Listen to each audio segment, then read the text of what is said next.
A saw blade pressed right up against my nose, and I nearly lost my footing. But John caught on instantly. It was our voices that set off the trap.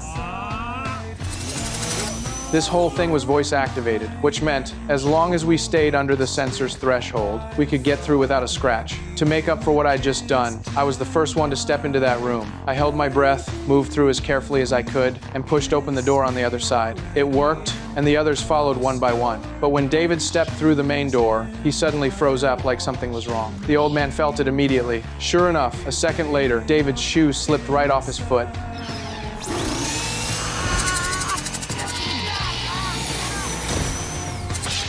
The old man barely made it out alive, and he went straight at David. Everyone jumped in to break it up, and the argument finally died down. David looked shaken, but there was something cold hiding behind his eyes. Right then, the lights in the room flipped red, and toxic gas started pouring in. Something unseen was pushing us to keep moving. Using prime numbers to map the traps wasn't working anymore, but a diagram on the wall made it click for me. This whole place was built from a finite number of cubes, stacked into one massive structure. There had to be an end to it. David moved fast and pulled open the next door, then stuck his head in for a look and let out a scream. The man with the hole through his body had shown up again, which meant, after everything we'd been through, we were right back where we started. That crushed everyone's morale. Thank God John was still there to keep us grounded. We pushed out again to find a way through, and with him leading, everyone started fighting harder just to stay alive. But while we were searching, the cube suddenly shook, and a boy lost his footing and fell. That room was full of traps we hadn't seen. I saw it happen and jumped down after him. 2 laser beams locked onto the boy,